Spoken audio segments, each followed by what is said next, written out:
Writing is thinking. It's how we understand something completely. It's how we're able to distill complex ideas in a way that is helpful for the audience.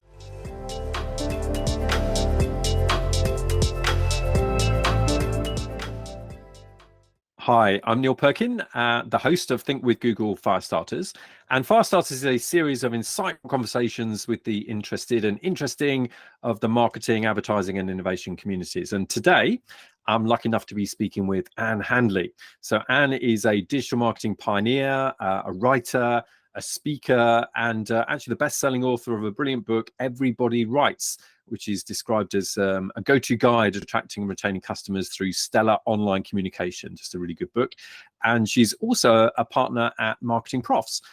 So Ann, welcome to Firestarters. Love to ask, what's your provocation for the Firestarters audience? Thank you so much for having me, Neil. In an age of abundant communication in modern marketing, I think it's never been more critical to know how to write. And I think that's especially true in an age of AI, when it's increasingly easy and accessible to create content at scale, to write at scale. I think our own human voices are so critical in this time. Great. So I want to come back to that AI point, definitely. But I'd just love to dive into this idea of, because I think in your book, you talk about how everybody can be a writer. Yes. And actually, it's just about, improving through practice, and there's no such thing as a bad writer in a way. So I'd like to dive in. Let's begin there. So why do you believe that everybody can be a writer? So yeah, I mean, I think so many of us have this trauma from middle school, from high school, from college, where somewhere along the line, someone told us that we were a bad writer. And almost every single person I've spoken to, like setting aside, communication and marketing and business folks, so many people that I talk to carry this sort of trauma within themselves. And typically what that has meant is that we're bad at spelling, we're terrible at grammar. And in my mind, none of that has anything to do with your ability to write. Ultimately, Neil, the ability to write is to think about what it is that you want to say and frame it in a way that's interesting for somebody else, for one single reader at one time, not an audience, not your teacher, but one person who you want to affect the behavior or change the mindset of. And so when you break it down and really think about it, it's great writing is really about great communication. And so much in modern marketing, so much in business involves writing of some kind, certainly. But, especially in the marketing context, writing is the foundation of so much of what we do as communicators. And that's everything from posting to Slack, to writing an email, to writing a newsletter, to creating a video script, to the podcast notes that you're probably going to create from this. So much of that is writing. And so when we think about, I think writing is such a powerful tool that we all have, that we're all capable of. And what I seek to do, what I've spent much of my career doing, is empowering marketers, specifically businesses more broadly, and people really to think or to embrace their ability to create and to connect with others.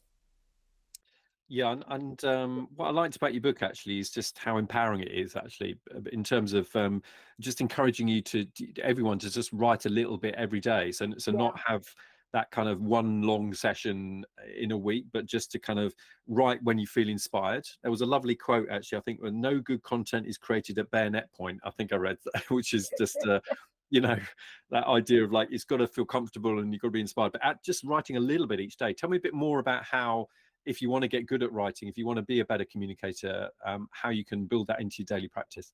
Yeah, sure. So it's a little bit like, think about anything that you want to accomplish in your life. Think about, you want to run a mile, or you want to run a marathon more specifically. So you don't start with, just putting on your shoes and running out and running 26.2 miles. Like, you would never do that.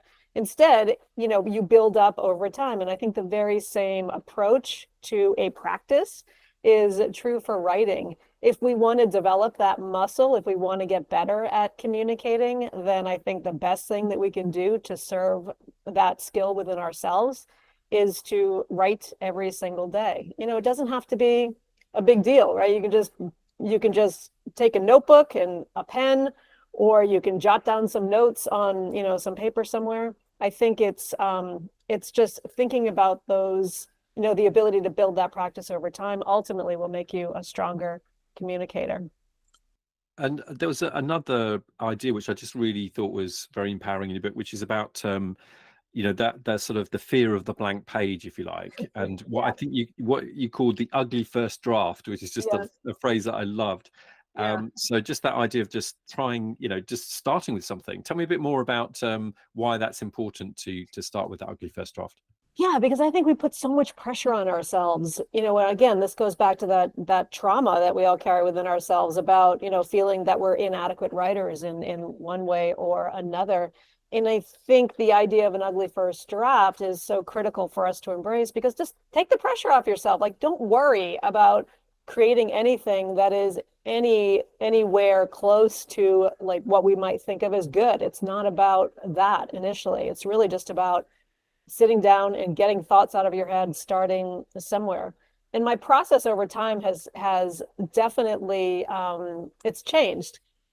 A few years ago, so I started keeping a daily journal just every morning, rather than firing up my laptop or scrolling through Twitter on my phone. Before I do any of that, before my day is hijacked by other thoughts and other people entering my brain, I just sit down with a simple notebook and a pen, and I just write. I just write a few things that happened the day before. I write down stories that happened. I write about, I don't know, just like ridiculous observations that caught in my mind. And the thing that shifted for me, and the reason why I embraced that as a practice, is that I'd always been really terrible at keeping that discipline, of creating of keeping a diary, of keeping a journal. I never really saw the point in it.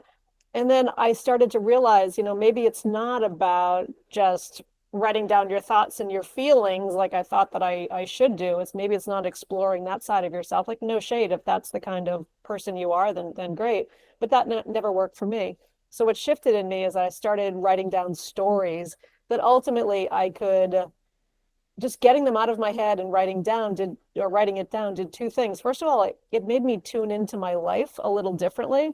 So for example, when I'm going through my day, I think, oh, that's funny. I should write about that tomorrow, and I would file it away in my brain, and then I write it in my diary the next day.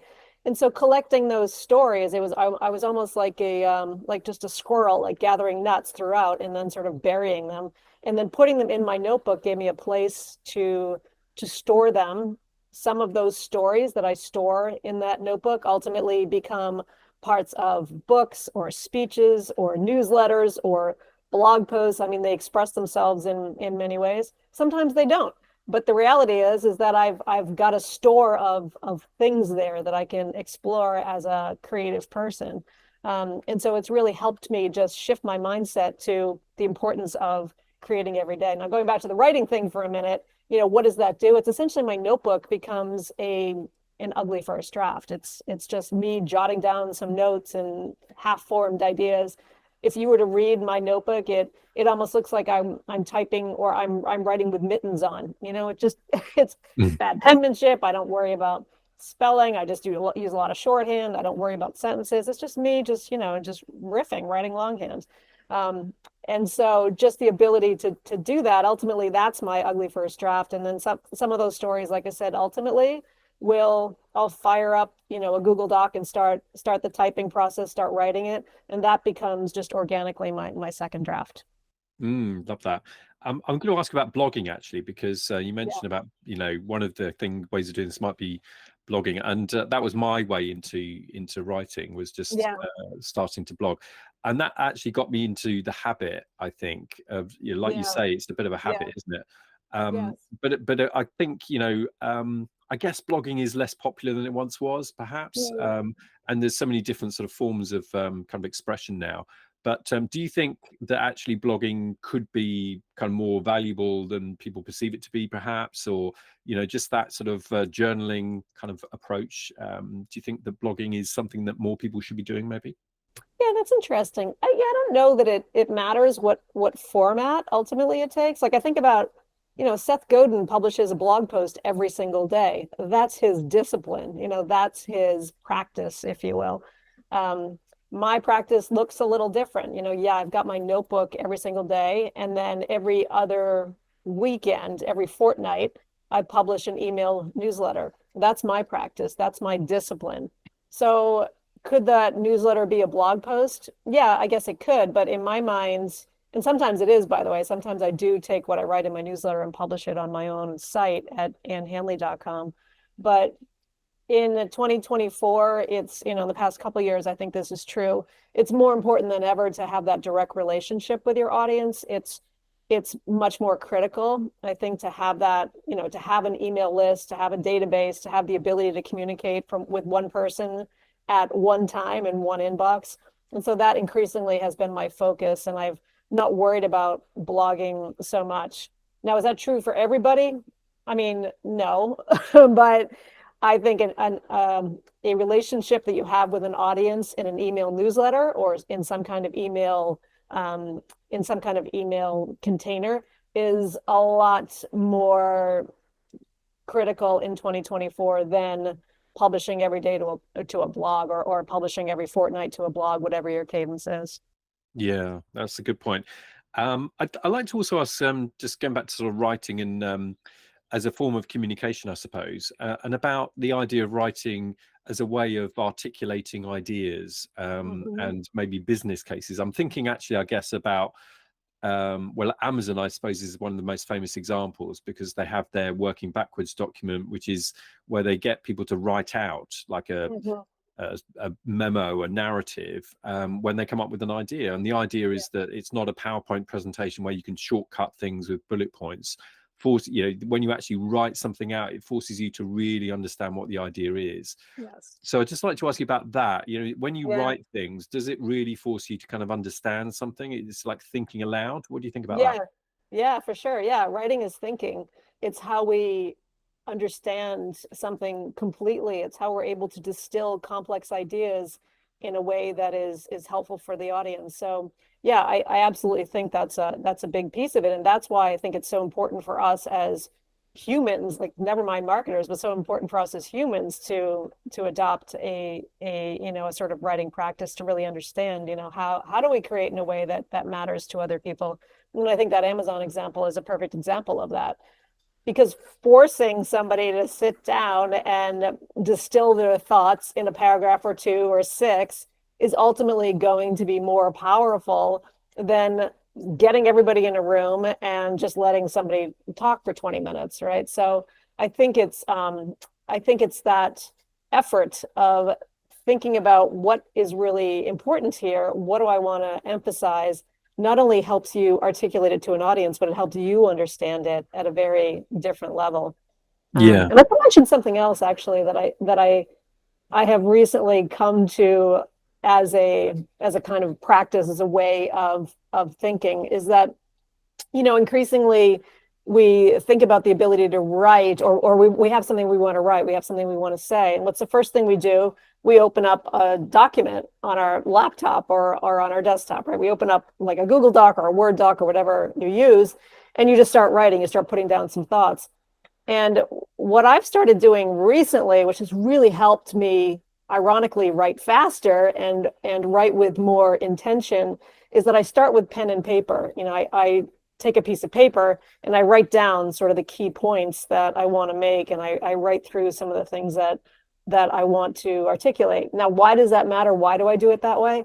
It's because our brains are constantly like accelerating, right? If you're typing, the distance between your fingers and your brain is very short, right? And so because something comes into your head, you can just write it out. Whereas if you are writing, it slows down your brain. Like your brain is forced to slow down to sort of catch up, because your hand cannot write as fast as you can type.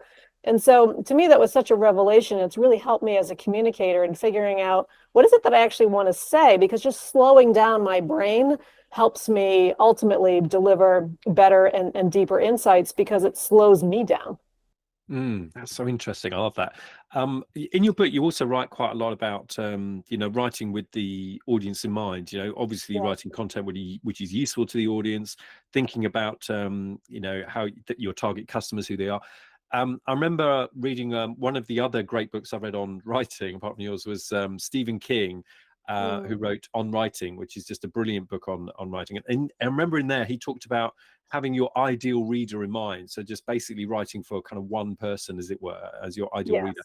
So do you think that kind of approach where you're thinking about your ideal customer maybe, or a persona, or I don't know, but just some way of bringing it to life is a useful thing when you're trying to write content for an audience?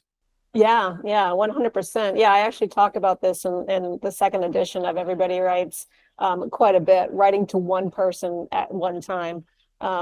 It's critical, especially in marketing, to think not just of an ideal customer, and I'm using sort of air quotes here, but instead think about one person. And I think it's important for us as communicators to think about somebody we actually know, a customer, a prospect, somebody who has a problem that you are trying to help, or someone you want to speak directly to. In marketing, we do tend to think about our audience broadly. Some of us think about a persona, like a sort of composite of a person or a figure that embodies that audience. But in my experience and in my mind, thinking about that composite, it's a little bit like I always feel like when marketers are talking about the persona that they're attracting, it's like that. It's like, did you ever see like a police sketch when they're relying on somebody describing what, a criminal looks like, and it's like it's never quite right. It never exactly looks like the person, and a persona can often come across in that very same way. I think it's much more important or much more critical to think about that one person, somebody you actually know, somebody you've spoken with, somebody you met at an event who had the exact problem who you are trying to address through your marketing and through your content. I just think it changes your voice. It changes your understanding of who is it that you're speaking to and how you actually help them. And, again, to go back to AI for a second, I think it allows you to communicate in an inherently human way because you are thinking about a person with actual flesh and blood walking around on this planet instead of a composite drawing of somebody. Yeah, great. I'm going to come back to AI in a moment, actually, if I may. But just before we leave that topic, I guess I'm thinking, as you were talking there about, writing as I suppose thought leadership, or Yeah. I guess from a personal point of view as well. If you want to write because you want to, promote your services or your business, and becoming a thought leader about certain aspects of it. Any advice there for people who just want to become known for certain topics and want to get good at certain things? Any advice there? Yeah. I think the important thing is to figure out what is it that you want to be known for. Distill it down to one single word is often my advice, or two words if I'll give you two. You can use two words, but no more than that. And try to think about what is it that you stand for and what is it that differentiates you as a thought leader. Not like setting aside your company for a minute. Like, what is your perspective? What is your point of view? And then what do you stand for more broadly? Like, what does your company do that others just don't, or what do you do better? So I think as a thought leadership strategy, just thinking through what is your differentiator as a person, and then secondarily, what is your differentiator as a brand? I think sometimes we do it the reverse, right? We think about, well, here's our company first, and then I'll just like go in around the edges. But the thing is, I think that produces very product centric thought leadership, which isn't really thought leadership at all. Instead, it's classical sort of propaganda for your product instead of thinking about, instead of taking a human centric approach. I also think that it's important for people who want to be thought leaders within their respective industries, maybe to promote a product, but also maybe because they want to ultimately speak on stages, or they want to, I don't know, sell like or write a popular email newsletter, like any of those sorts of things. I think it's important to think about what is your perspective, but also how are you communicating it.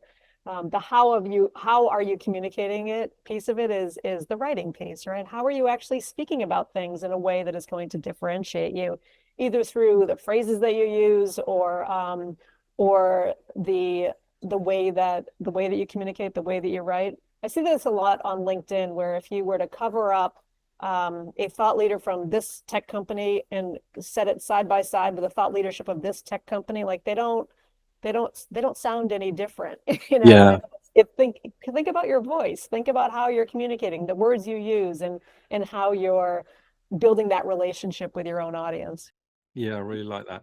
And just if I can come back to AI now, because of course we're at a bit of a sort of watershed moment where AI can obviously write for us and can create, you know, pretty good or pretty reasonable sort of standard kind of content. So Mhm. what just let's start high level with this. And what do you think the impact of this is going to be on, I guess, quality of writing in general, or on marketing content? You know, what's really going to be happening here with the ability of AI Oh, to write oh in my this way? gosh, that's like $1 million question, isn't it? I feel like if I had an answer to that, I would just like spin up a course and I would sell tickets to it because everybody wants to know the answer to that question.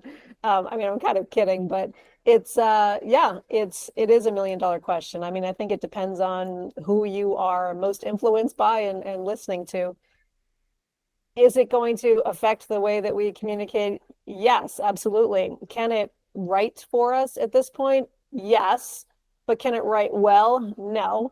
I don't think it can write sharing our own experiences and from our own point of view nearly as well as if you listen to the marketing from some of these AI companies that they say that it can. Will it get there? Probably.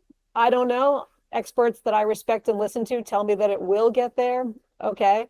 I have no doubt that it'll increasing that over time it'll only get better, but I don't think it's there just yet.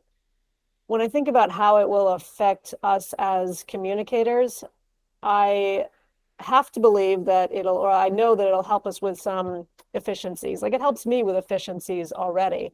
I'm offloading some of the things that I used to do manually to AI, and it's incredibly helpful. You know, everything from, looking at the grammar of something or suggesting different ways to simplify a sentence, like that kind of thing. Like I use it as a first pass editing tool before I ultimately give it along to my actual human editor. Like that's incredibly valuable. Very often I will use AI as a way to like I'll give it something that I've written and said like challenge or ask it to challenge me. Like what's missing here? What am I forgetting? What am I ignoring? So I think as an efficiency tool, as a way to help us become stronger writers, it's incredibly valuable. And I think that if we think of it in those terms, that's in my mind the absolute best use of it right now. I have some fear and trepidation, just like everybody else, you know, everybody else who is a communicator for a living about ultimately what will be the effect long term.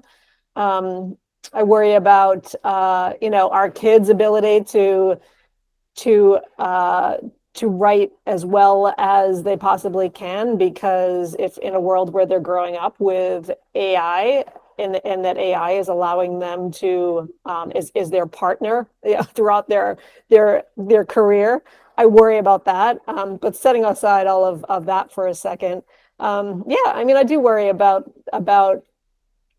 marketing, or about in a world where we can create so much content at scale and where it's easier and easier to churn out content in, set that against a backdrop of companies who are gleefully happy to churn out content. I think that we need to think about, how do we use these tools to ultimately benefit us as communicators. And I think part of that comes down to being able to share our own experiences and tell our own stories, and to recognize what is great writing and what isn't great writing. That's a skill that I think is going to be increasingly important, which is why I think the only way to do that is to create your own, or to learn how to write yourself.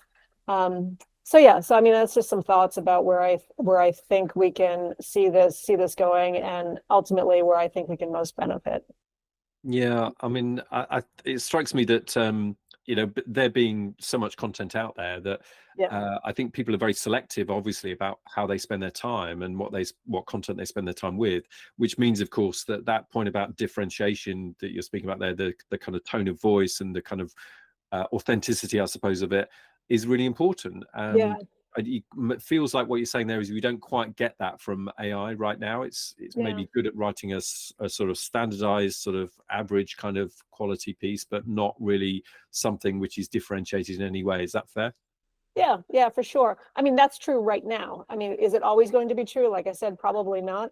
But I do think that, in a world where AI is, increasingly part of the content that we create, or in a world where we're using AI as part of the writing process. I've talked about this more broadly in marketing, but I think where you're getting at there, and where I think marketing is headed, is that I think that your who we are, who's communicating, is more important ultimately than just what we're saying. I talk about it through an email lens, for example, where I think your from line matters more than your subject line. There are Right. so many tools out there that can help you optimize your subject line, that can optimize it for getting people interested and to get them to click through. But there are really no tools that can help you optimize that from line, because that's on us and our relationship with our audience. When I publish my email newsletter every other week, I have amazing open rates. And why is that? It's because people trust me. I don't even think about optimizing for the from line. I just sort of put something out that I think is a good from line. I mean, sorry, a good subject line, but I don't optimize that at all. Instead, I'm really built on building that relationship with subscribers on my list. And as a metaphor, I think that's very much where the best marketing is going to reside, at least for the next few years. Yeah, I suppose that's really interesting. I mean, I can definitely relate to that, and so not overthinking it, I suppose, is what you're saying there, and it's quite a Well, sort for of the natural subject line, process. yeah, Yeah, and yeah, so just intuitively kind of like thinking, well, what do I find interesting? So therefore, your audience are following, for that reason. I guess drawing that into kind of marketing, if you were to think like maybe a B2B example, for example, having that sort of personality, or the territory well understood, well mapped out of what you stand for a brand, I suppose, is all important. Therefore, isn't it, about how yeah, you might replicate that in a B2B sense? Yeah. So yeah. is that fair to say that actually, if you don't have that, that it's difficult to actually be interesting and difficult to, have that audience engagement? Yeah, I think so. And I think we are seeing some B2B brands that are increasingly realizing that.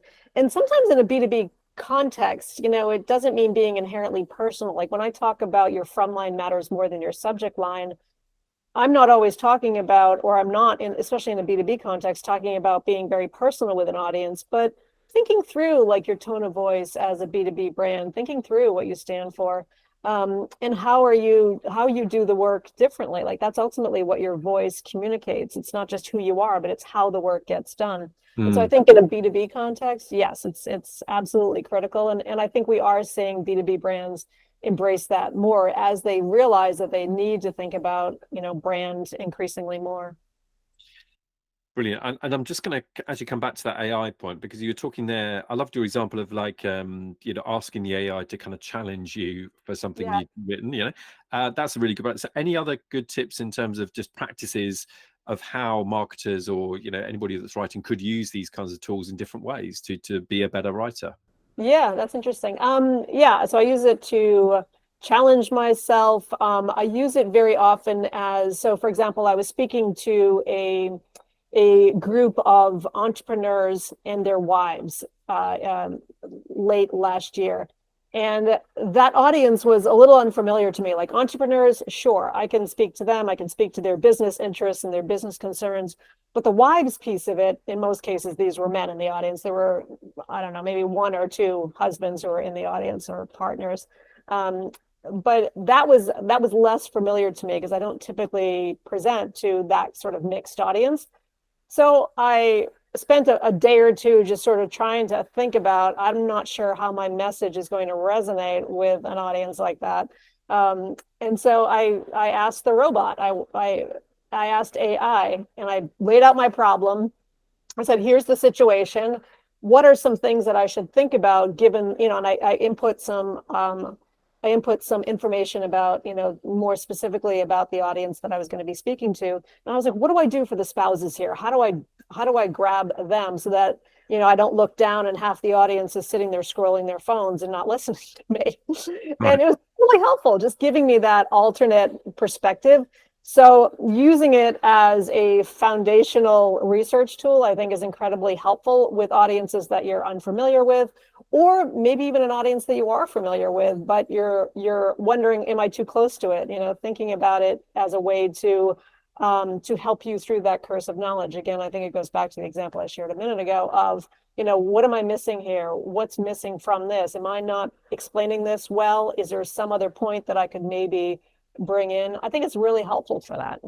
Yeah, and I guess the thing that strikes me there, just to build on that, is about how conversational these interfaces are, Yeah. and therefore to get the best out of the AI, it's almost like you need to know the best how to phrase a question in the right way, how to communicate, well.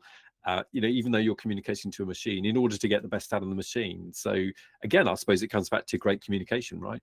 Yeah, that's true. That's true. Exactly. I always think about, when I was in journalism school, so many journalists learn the 5 W's, right? That who, what, when, where, why. And very often I use that as a framework to start my conversation with the robot, where I'll say, okay, here's who I'm speaking to, here's what I want to talk about. And again, when I say talk about, it could be something that I'm writing, something that I'm creating, or just something that I'm thinking about. Here's why I think it's important. And just using that as a framework to start that conversation can be incredibly helpful, and also just a little bit easier to remember than a lot of other prompts that are out there. Yeah. And I just want to ask as well, on top of the sort of writing piece, about other forms of content, because of course, video has grown massively over the last number of years, isn't it? Particularly with short form video now, of course. So I just wanted to ask, from a, I guess, thought leadership, or just, producing brand content, whatever, your approaches, any useful approaches to, writing for that, or thinking about how you can, use that kind of short form content to do justice to everything that you're talking about here. Yeah, yeah. I don't know. I don't think that writing for video is any different than, say, writing a blog post or writing a newsletter.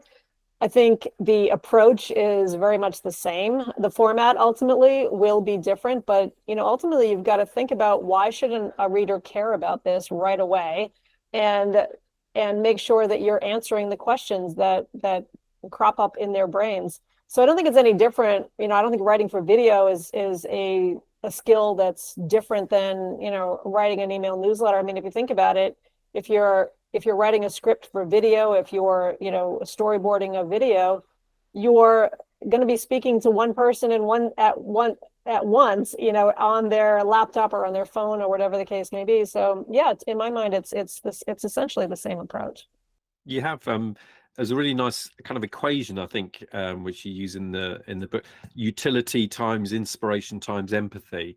I Yeah. suppose what you're talking about there is the kind of empathy bit, isn't it, really? But utility and inspiration being, I suppose, slightly different, because utility is about usefulness, inspiration perhaps about being entertaining, or just, inspiring in some way. um Yeah. I Yeah. mean, tell me a bit about that combination there of utility, inspiration, empathy. Yeah, so empathy obviously comes from, are you actually speaking directly to one person at one time? Or are you actually answering their problems? Are you putting yourself in their shoes?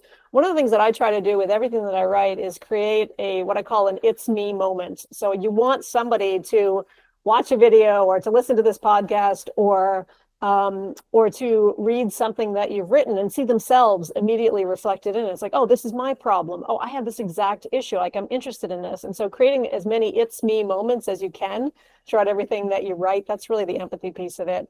The utility piece, like you said, it's especially critical in how-to content, of course, like helping people do something. But I think even in a thought leadership piece, what is it that you are going to change their mind about? What is useful about this piece is essentially all that I'm asking that you include in anything that you publish or produce. And then the inspiration piece can, yes, to your point, be creatively inspired, but it can also be inspired by data. It can be inspired by a mindset that maybe you have that others don't. And so I think the combination of those three things, some element of empathy, some element of inspiration, and some element of utility, is so important for the best content that you can possibly produce.